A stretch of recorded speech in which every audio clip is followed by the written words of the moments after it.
Records button 000. Tab bar home button. नमस्ते recording club. मैं RC Sandeep हाजिर हूँ आज लगभग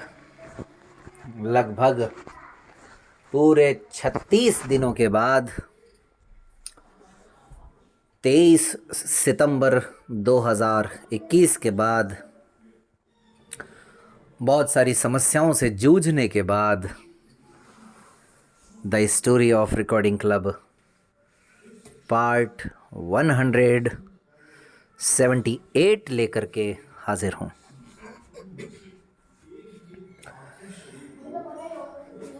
मैं जानता हूँ दोस्तों, जिम्मेदारी क्या होती है, कमिटमेंट क्या होता है और इंतज़ार क्या होता है। अगेन वही बात आती है कि जो लोग इस कहानी का इंतज़ार करते हैं उनसे तो मैं क्षमा भी नहीं मांग सकता, क्योंकि गलती ही इतनी बड़ी की है। जो नहीं करते हैं उनको तो धन्यवाद ही दे सकता हूँ, क्योंकि कहीं ना कहीं उनका भी योगदान रहा इतने दिन के इस गैप में, थोड़ा बहुत ही सही। लेकिन अब प्रयास रहेगा दोस्तों कि कहानी का सिलसिला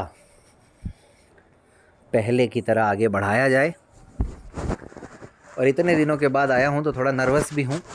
वैसे बोलते समय होता नहीं हूँ, और ख़ासकर आरसी परिवार के बीच में तो बिल्कुल नहीं होता हूँ, लेकिन फिर भी हूँ। तो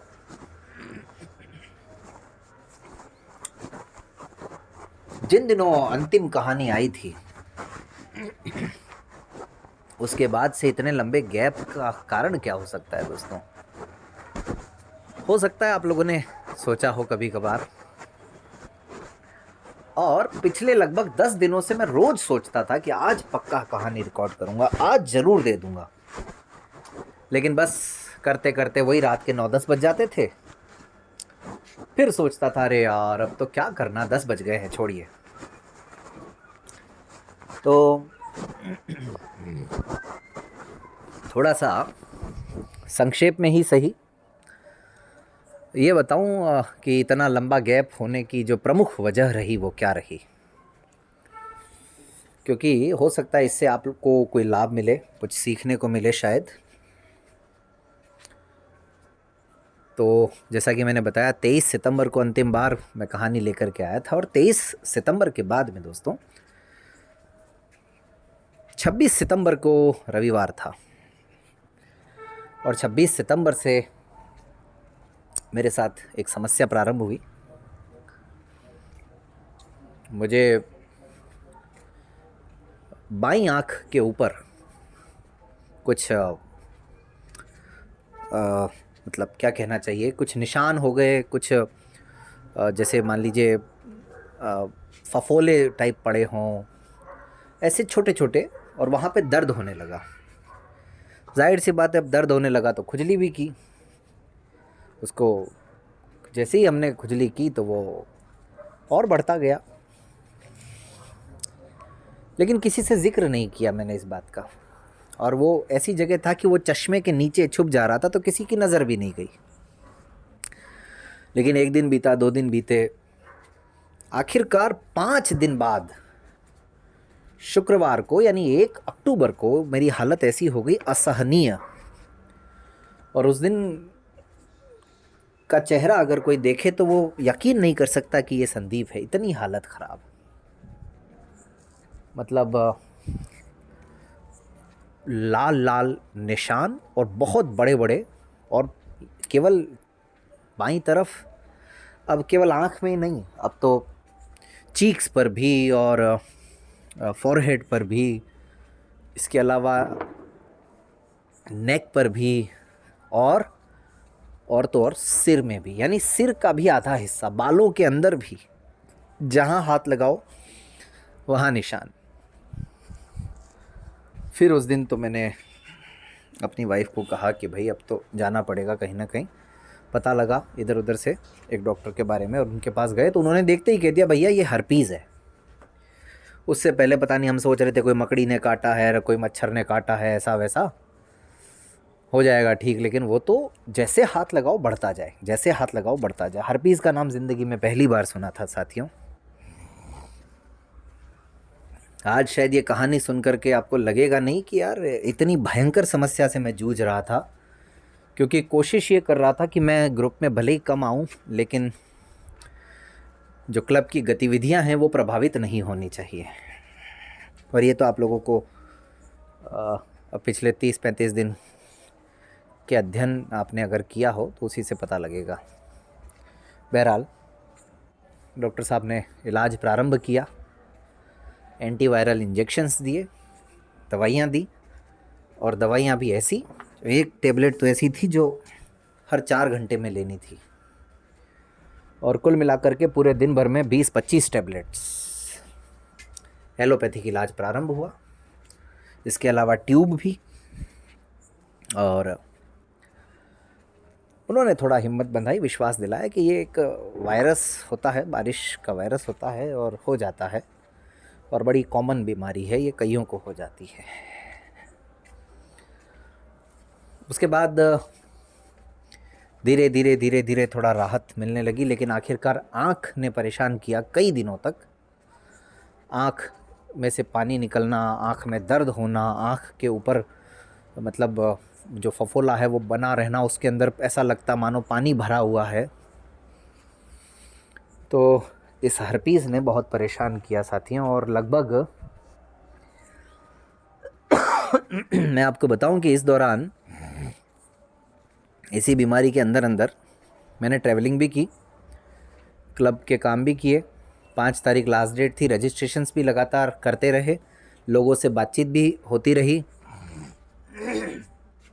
ट्रांसफ़र भी हुआ इस दौरान, और ट्रांसफ़र के बाद रिलीव और जॉइनिंग, वो सब भी हुआ, रिलीविंग और जॉइनिंग। और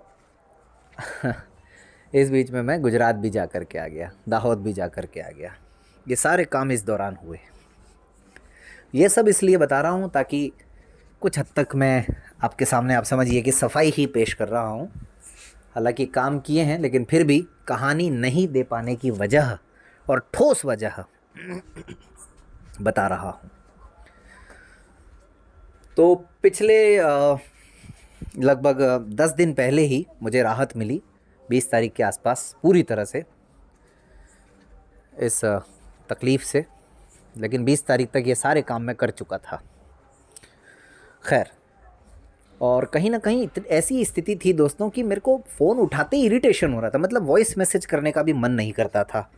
मैं क्यों जाऊं ग्रुप में, क्या बात करूं, मैं क्या कहूं, मैं खुद इतना परेशान हूं। ये इस बीमारी की वजह से, इस हर्पीज़ की वजह से सोच सोच करके इस तरह की मेरे अंदर मानसिकता हो गई थी। लेकिन शायद ये भी कोई सबक। अच्छा, अब एक और बात, एक तो ये जो हर्पीज़ है ये फेस पर या तो एक साइड में होता है, या तो लेफ़्ट में होगा, राइट में होगा, और शुरुआत इसकी धीरे धीरे होती है, लेकिन जैसे हाथ लगाएंगे और वो हाथ और जगह पे लगता है तो ये फैलता जाता है, बहुत तेज़ी से फैलता है ये। डॉक्टर ने ये कहा कि आपने 5 दिन देर कर दी, 1 दिन और देर कर देते तो ये जितना 5 दिन में हुआ है कल उसका डबल हो जाता, परसों उसका 4 गुना, यानी इस रफ्तार से ये बढ़ता है, और वाकई में बढ़ भी रहा था। तो कईयों को ये पीठ पर भी होता है, पैरों में भी होता है, और पीठ पर और पैरों में जब होता है तो कहते हैं ऐसी हालत हो जाती है कि कपड़े तक पहनना बड़ा मुश्किल हो जाता है। मुझे फेस पर था, और फेस से नीचे जाता उससे पहले मैं डॉक्टर के पास चला गया, वरना मेरी भी स्थिति कुछ ऐसी ही हो सकती थी, और इसमें जान तक भी जा सकती अगर समय पर पता ना चले तो। हिंदी में इसको जनेऊ माता भी कहते हैं। और ये सब मैंने भी फिर इस दौरान जब समय मिला बीच बीच में तो ये सब पता लगाने का प्रयास किया। हर्पीज़ एक विचित्र बात, जो पता नहीं मैं उसको क्या कहूँ। 17 सितंबर को मेरा सेकेंड डोज़ लगा था वैक्सीन का, और 26 सितंबर को, यानी 9 दिन के अंदर अंदर मुझे ये प्रॉब्लम हो गई। और 10-11 जून को पहला डोज लगा था, तब कुछ नहीं हुआ। अब इस बीमारी को जब मैंने थोड़ा पढ़ा, यूट्यूब वगैरह पे सर्च किया, तो एक जो बात मुझे पता चली वो बड़ी विचित्र लगी। पहले तो पता नहीं, मैं भी ये मान रहा था ज़बरदस्ती, और दिल मेरा मतलब बार बार ये मुझे कह रहा था कि हो ना हो वैक्सीन का कहीं ना कहीं कोई रोल है इसमें।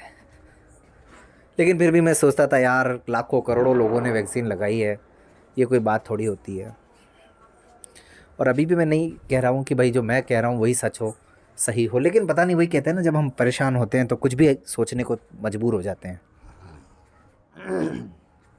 तो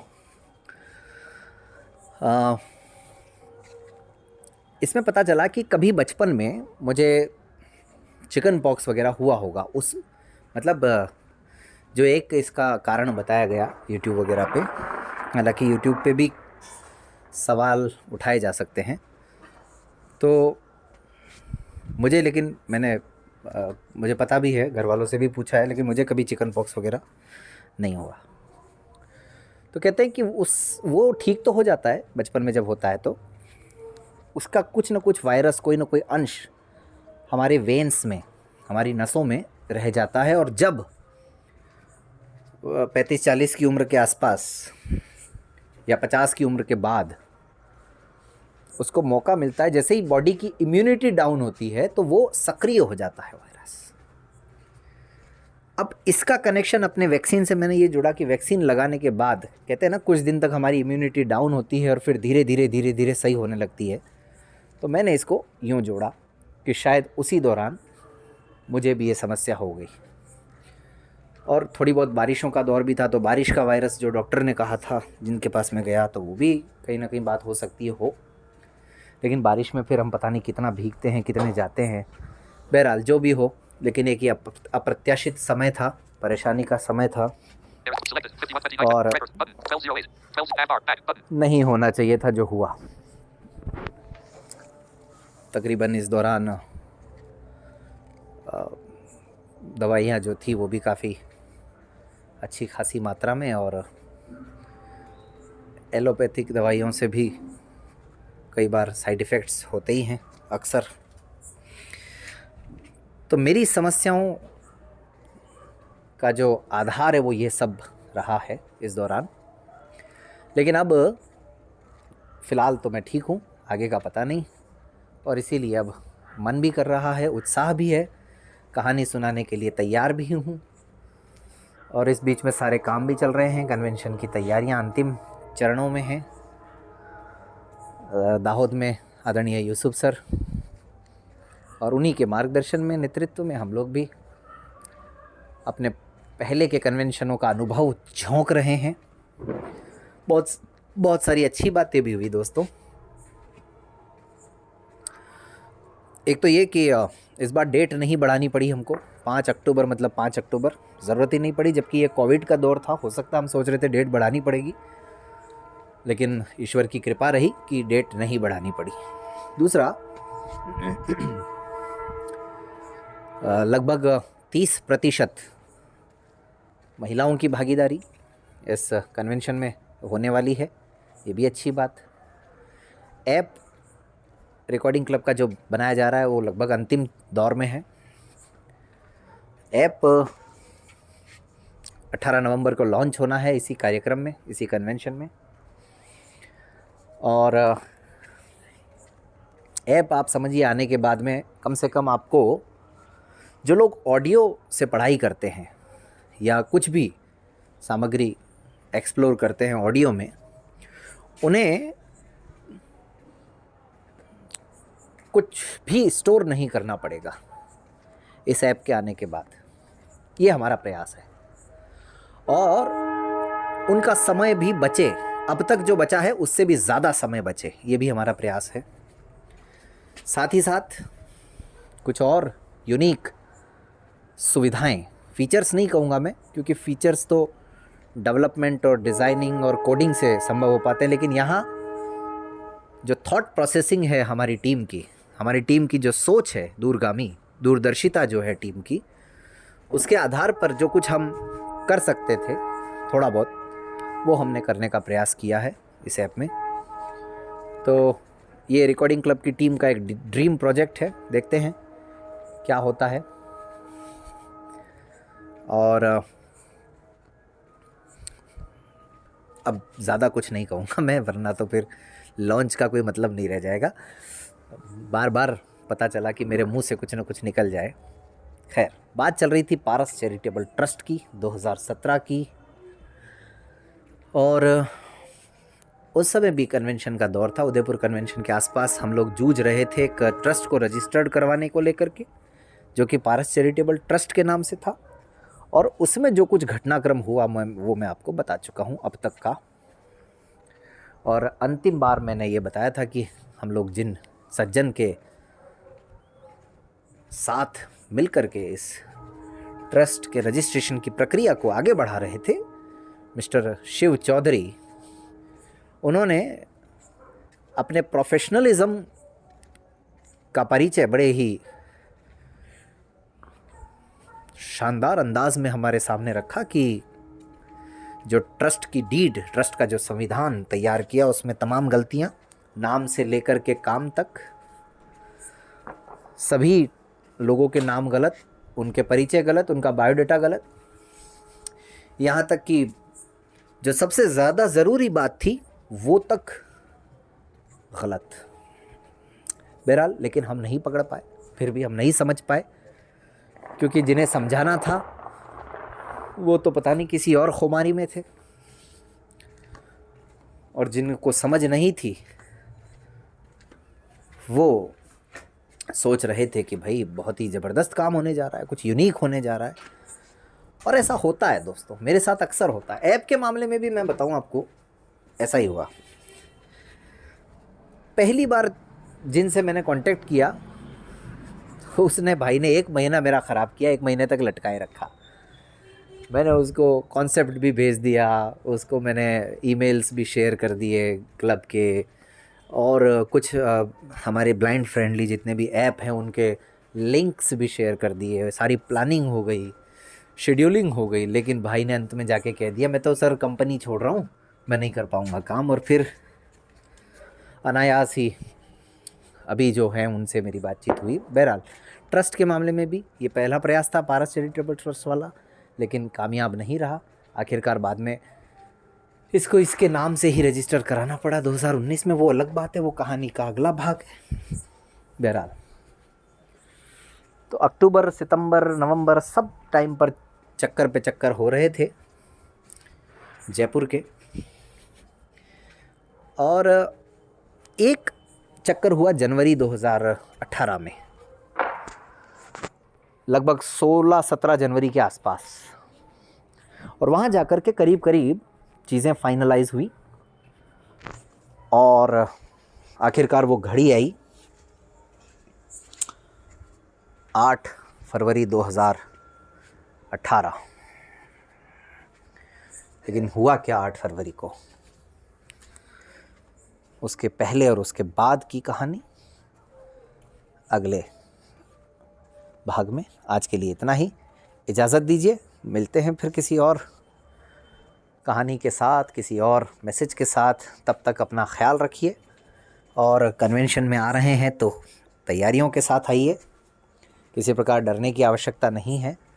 हमारा कन्वेंशन यूनिक होने जा रहा है, गुजरात में होने जा रहा है, और लगभग 150 से 200 लोग इसमें पार्टिसिपेट करने जा रहे हैं। और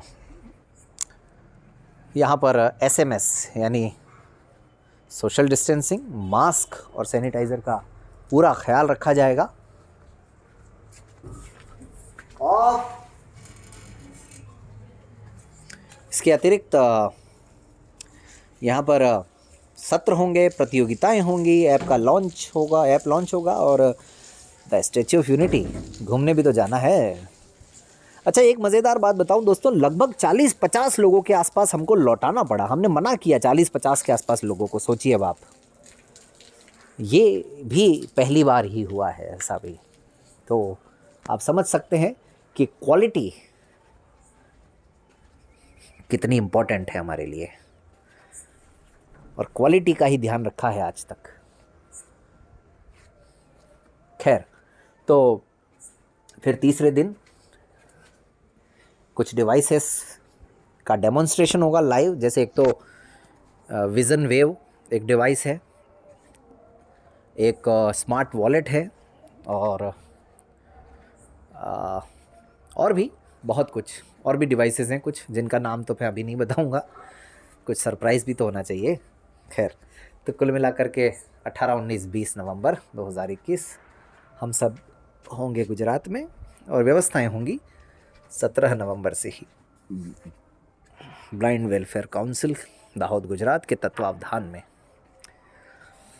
चलिए, उम्मीद है आप सब क्षमा करेंगे। मिलते हैं फिर, धन्यवाद। Arizona Screen Recorder selected. App bar. Back button. Arizona Screen Recorder select. Records button. 2048. Records button.